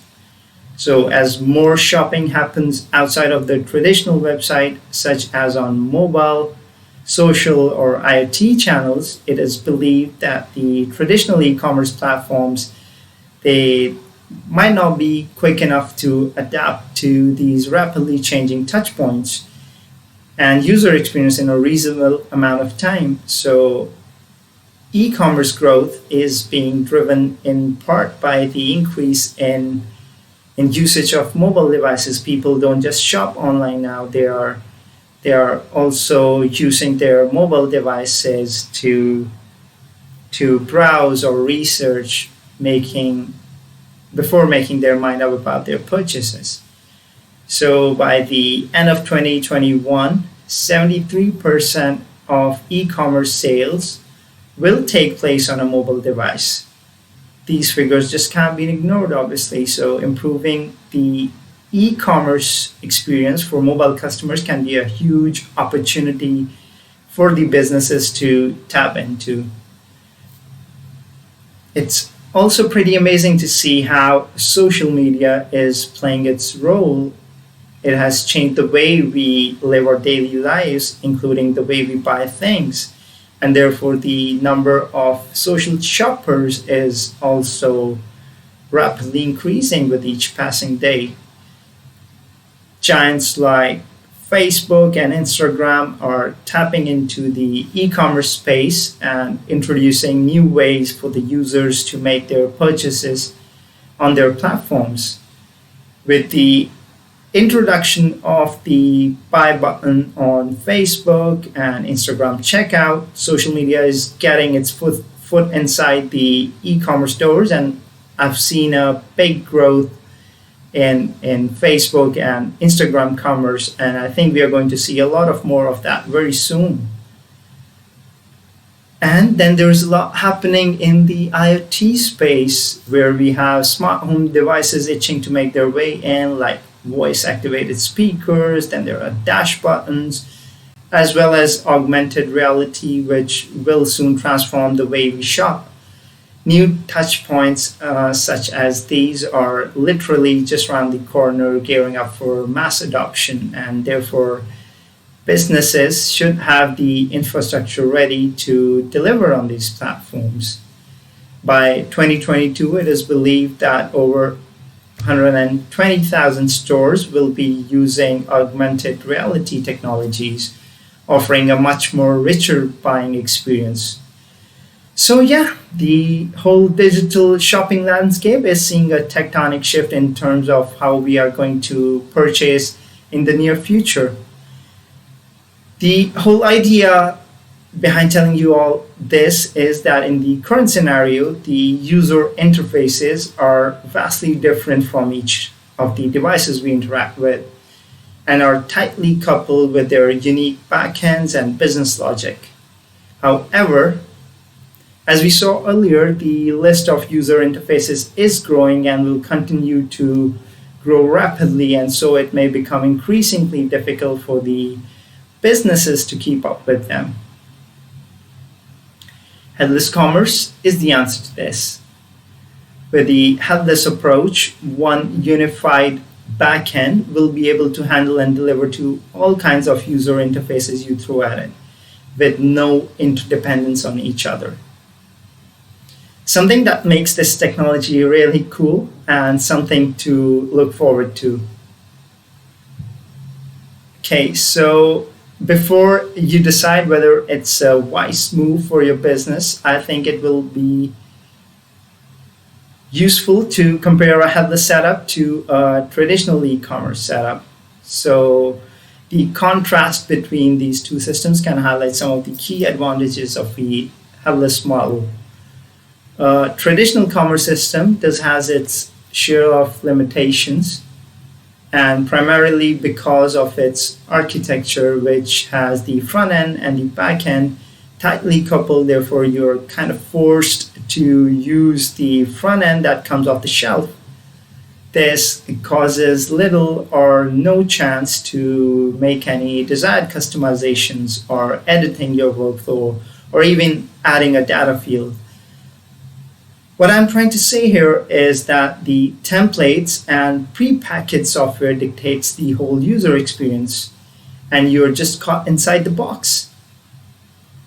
Also, typically the components associated with a traditional model have to run in a specific order for the entire system to work as expected. Traditional platforms are designed to deliver content in the form of websites and maybe native mobile apps at max. You just cannot expect them to deliver on the emerging channels as of now. So One of the other limitations is that they allow both the end user and the administrative users to have a predetermined experience related to their respective activities. So on the contrary, in a headless commerce ecosystem, there are no design constraints, and so it opens a free pathway to innovate and design a front end experience that is unique to your brand without any restrictions. The devs don't need to worry about any changes to the backend databases, as well, all they have to do is make a simple API call and boom, the data is available in the UI. You also don't have to follow a templated approach or be generic in other terms. This is why headless offers a truly cutting-edge way of managing the web content and the user experience hand in hand. You can simply plug in the commerce functionality to any additional channels and deliver your content literally anywhere. So, headless commerce. Now let's quickly see what are the advantages and the trade-offs of a headless commerce system. So headless commerce, it does opens the door of innumerable possibilities to reinvent the retail experience, and so it imposes an innovative approach to creating better user experiences. Due to a separate display logic, the headless applications, they do tend to work faster, are more responsive, and they're easier to maintain or update. They're also better prepared for localization and translation to reach a global audience, if this is something really important to you. With headless e-commerce, a store can easily be accessed from different touch points, such as smart speakers, wearables, or an mobile app maybe, which improves the accessibility and the overall customer experience. Well, such a flexible approach is ideal for brands that aspire to evolve and grow in the future, or those who need a very specific front end. Furthermore, a headless architecture is designed to scale instantaneously to prevent traffic spikes from crashing the system. And with dynamic scaling abilities, visitors can enjoy uninterrupted service even when things get busy. It's also easier to add more bandwidth to carts and payment systems at peak times, as well as the ability to reduce capacity when things tend to get slower. Now, on the flip side, headless commerce development can be a more complex system, as with implementing any new technology, the initial setup costs could be potentially high, and that needs to be considered.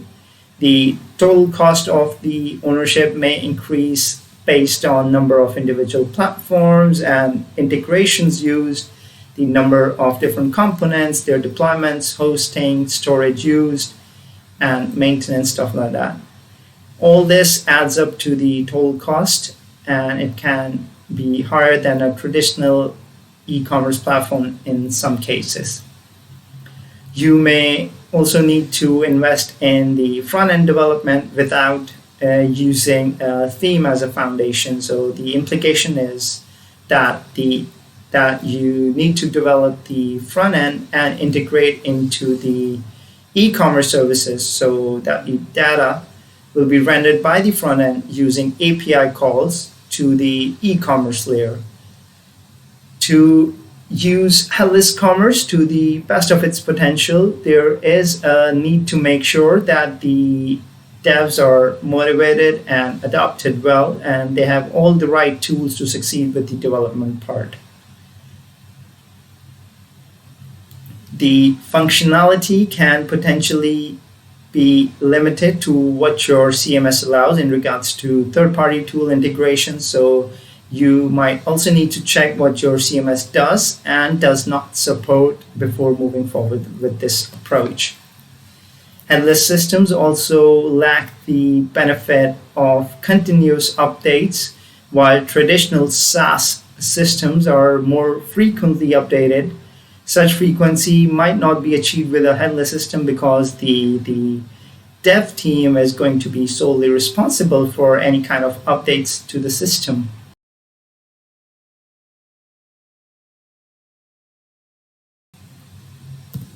Okay, so yeah, that's all, folks. With that said, I would like to wrap up my presentation, and I hope you guys enjoyed it and learned a thing or two about headless commerce.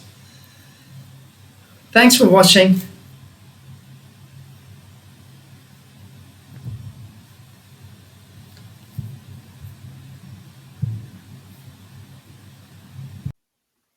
Hey, my name is Briggy and I'm Product Marketing Manager at Recart.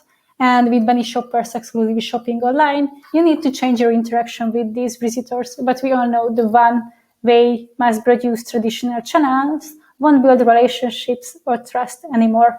Today, customers accept an exceptional, seamless, and personalized experience. But how you can do that? In my session, I'm going to show you how conversational experience will help you to make the most out of your mobile traffic, and I will also give you 3 tactics to cut through the noise, to grow your SMS and email list faster and cheaper, and maximize your existing customers. 60% of your traffic are coming from mobile, so double down on them. If you want to know how to do that correctly, and you want to do that right now, join me at eCommerce. To survive is to thrive on May 19, 9 p.m. PST. See you there. Hello and welcome to PageFly's e-commerce webinar. I'm really excited to be here. I hope you too. And my name is Briggy. I'm Product Marketing Manager and Recart, and today I'm going to show you 3 tactics on how to turn mobile traffic into a revenue generator source. So let's jump into it. If you are unfamiliar with Recart, just a short introduction of what we are doing and who we are. So basically, Recart is a leading messenger marketing app that helps thousands, exactly 13,000 businesses drive 15% revenue uplift on a new communication channel, Messenger. And as you can see, we have been installed by 150 apps already, e-commerce businesses just like you, and we have already have 6,000 5-star reviews at there, and we are one of the number 1 paid app on the Shopify marketplace. And we also have dozens of integrations available, such as PostScript, Klaviyo, Gorgeous, and Privy as well. So what is mobile e-commerce and why I would like to talk about mobile marketing? So basically, mobile commerce refers to the purchasing or selling any products or services via devices like mobile phone or tablets. I'm sure you all know these things, but one quick and interesting fact about it. Basically, mobile commerce was first made possible in 1997 when actually Coca-Cola and its vending machine could accept payments made by SMS text marketing that was installed in Finland. And of course, since then, we have seen a rapid evolution and wide adoption of mobile e-commerce too. But the question, and the more important, is why is it important and why we should talk about mobile marketing. So generally, I would say that nobody could have predicted what 2020 had in store, but already a lot of trends have been bubbling on the surface. These are the virtual experiences, mobile marketing, and the different conversational commerce as well. So basically, we could say that we have already seen a 15% growth rate year on year, and the last year we already has a higher, which means 30% growth rate. But more importantly, if we zoom out a little bit of these numbers, we can say that whatever this and the next year will bring to us, the acceleration of e-commerce will further fuel the growth of mobile. And when it comes to mobile and mobile marketing specifically, the pandemic has already accelerated these changes into new normal, which means the mobile first mindset, conversational experiences, all that make mobile as a top revenue channel for e-commerce merchant. And in fact, 60% of shoppers today exclusively shop online. They use their mobile phones, not their desktop. So it's really important to see that consumers have already shifted exclusively mobile and changed their interaction with their brands. Actually, these numbers show that they started to embrace a mobile first mindset. Furthermore, the shoppers have already voted with their wallet for having a seamless, exceptional, and personalized experience there. And a quick thing why we should talk about mobile marketing is basically that the one-way mass-produced traditional channels won't build relationship, neither they will establish trust. So basically the old traditional channels and the way of thinking and the marketing just simply can't deliver what the customers want today, because they want seamless and exceptional personalized experience.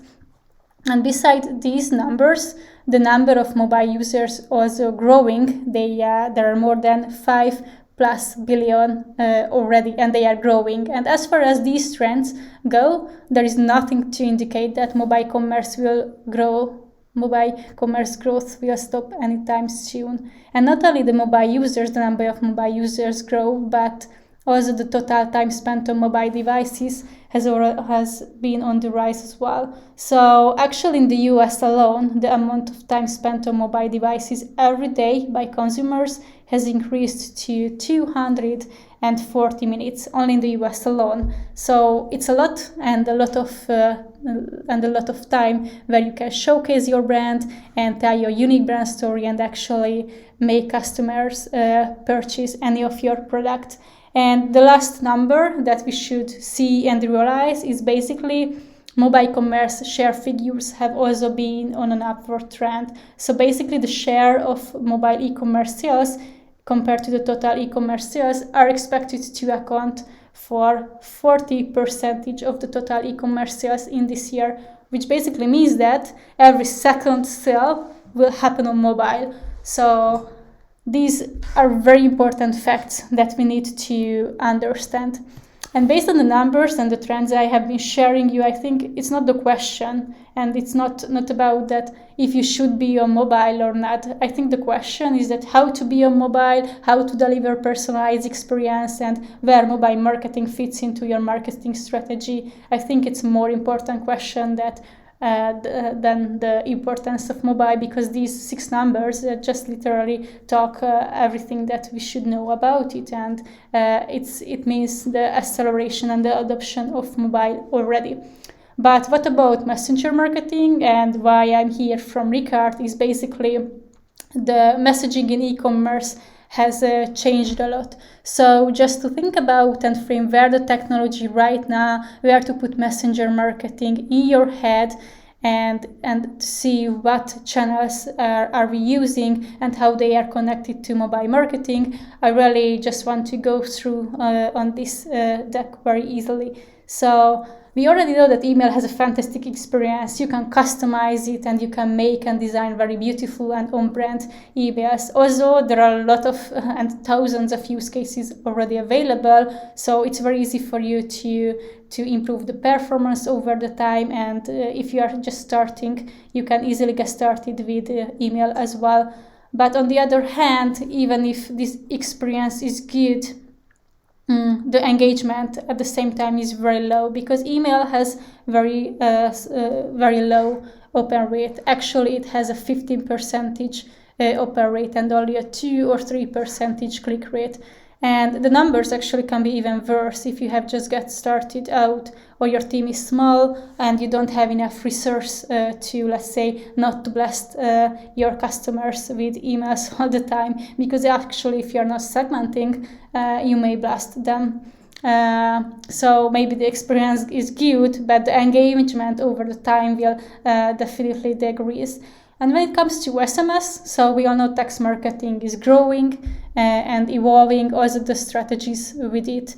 But even if it has 90% plus open rates, and the engagement is really good. At the same time, this channel actually has a character limit, and you also have to pay a lot if you want to add and make that experience even better, because you have to pay for the different GIFs and images that you want to include this stuff, and that character limit is really a limit at the end of the day. And if you're not segmenting in your list because you don't have time for that, or you just have started out, you might paying more than this. So as we can see that the messaging in e-commerce has changed a lot, and I'm not saying that you should drop all of these channels in favor of the messenger marketing, but rather you should see that messenger is cheaper and more effective when it comes to open rates, click rates, and the prices as well. Just see messenger has 90% open rates versus email 15 open rates, or when we are talking about messenger has already a 30% click rates versus emails 2% open rates. And yes, SMS is evolving and SMS is good, but it's not free. Why? 90% of the messages are completely free, including the welcome messages as well. And lastly, why Messenger could be a good solution for you and would be an additional toolkit in your an acquisition toolkit is basically that Messenger gives you a brick and mortar experience. So basically, as you can see in this picture, visitors receive your messages immediately, and it's really a two-way and reactive channel. So you don't have to call the company, you don't need to wait for the assistant in the shop to answer your question. You can just shoot them a message that, hey, do you have a better product from this size, or do you have another size for this? Do you have better discounts or something like that? And another thing is that messages are really personal and conversational and real time. And we need to realize the fact that 50 years ago, people still have the need to have information, and today customers still have the need for information. But 50 years ago, you called the company and asked that you wanted. But right now, customers and shoppers are started to chat directly with the brands, because that's what we get used to. And we really want the information right now. We don't want to wait. We want information right now. And this is where messenger marketing can be a good solution, can be one of the best solutions, because you might be already using email and SMS.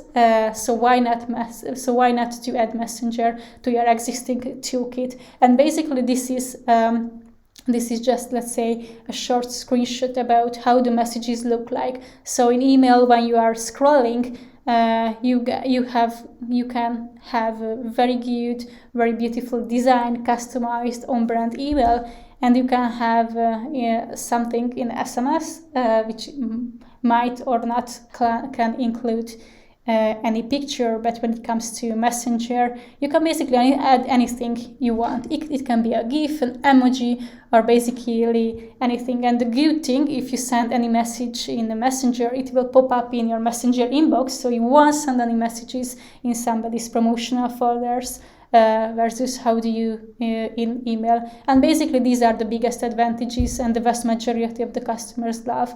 Because 50 years ago you had to call the company, and right now you don't need, and customers just started to chatting with brands. So where else would you start a conversation if not in your Messenger inbox that feels personal and conversational and real time? So don't drop any of this channel in favor of Messenger, but rather tap into a new channel where you can stand out in a stronger competition than ever before, and Messenger and Recart will elevate your pre-existing channels already. And the question is how and why we should make mobile experience seamless. So just a short recap on the first slide that I had already shared with you is basically 60% of the customers today exclusively shop mobile, and less than 10% of people today actually do anything on their desktop. So it's already a lot, but what is even worse is that 80% of the shoppers are already dissatisfied with their current experiences. So there are actually a lot room for improvement that we should actually improve already. And as I mentioned before I started, I will show you 3 tactics on how to make your mobile experience seamless and how to tell your unique brand story, because at the end of the day, we are founders, so you should definitely talk about your brand story and showcase how you are different from the others and what are your unique benefits as well. So right now we can bet that mobile will dominate the future of retail, and the question is that how to deliver that experience and how Messenger helps. And besides the Messenger numbers, basically one of the first things that I would recommend to anybody is to offer a seamless mobile experience. What we have in Recart is a welcome pop-up which is a seamless, which offers a seamless option to sign up customers, subscribe customers to any of your marketing channel, and it's just a 2-tap sign up. It's also optimized for mobile conversion, and it gives you a much higher conversion rate compared to the traditional email channels as well. And what is even better, it actually captures captures email and SMS at the same time, and it syncs email and phone numbers automatically to your ISPs. Means that Recart actually feeds your list. It feeds your postscript list, it feeds your Klaviyo, SMS bump, or any kind of list as well, which is much cheaper than actually if you have to pay for or buy another list, or you have to build it and grow it for years and years and years. And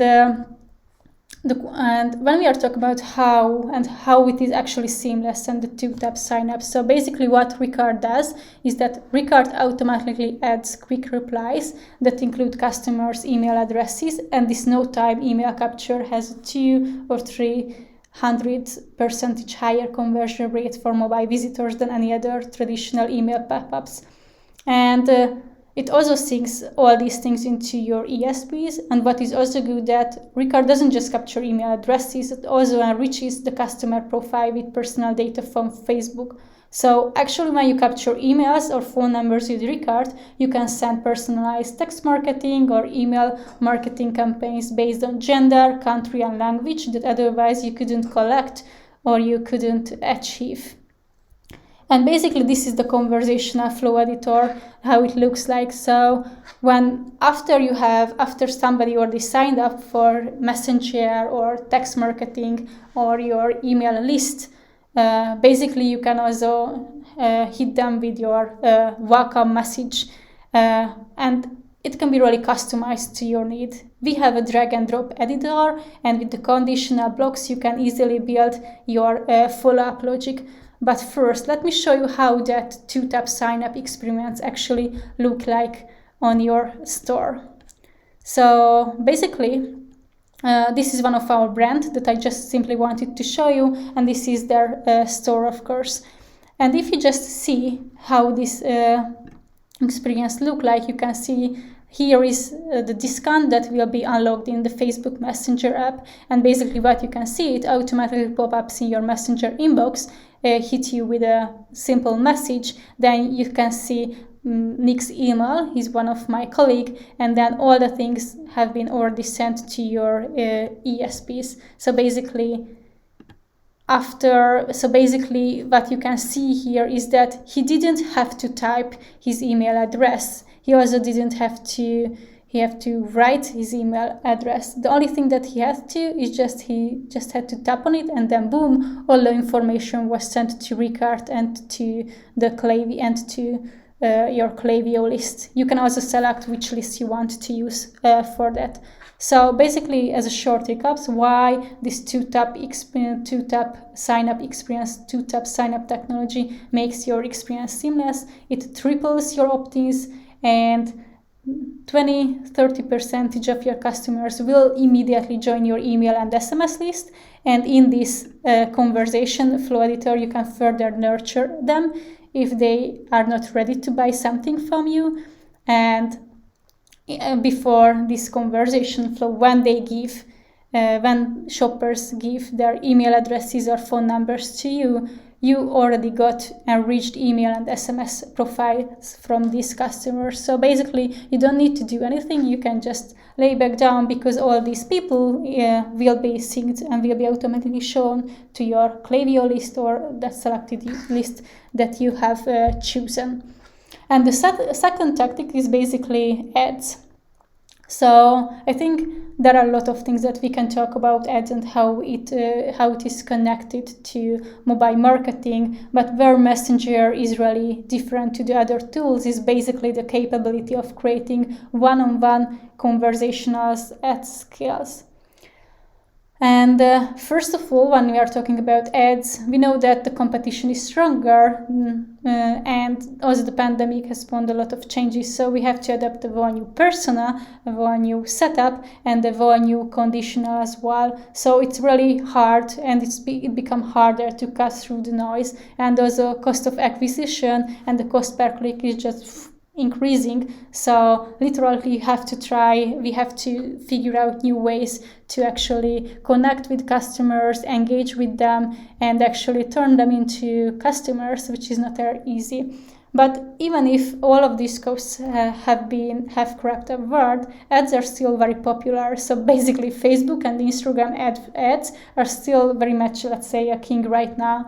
So if you are already doing it, why not to maximize it? And that's what I'm going to show you. As you can see in these pictures, it's three different types. The first one is what you can see, Cola 3. It's a stories to messenger type of advertising. Right away has a giveaway option, and BlendJet actually, that's an image or screenshot of how BlendJet run click to messenger ad. But what are these ads exactly? And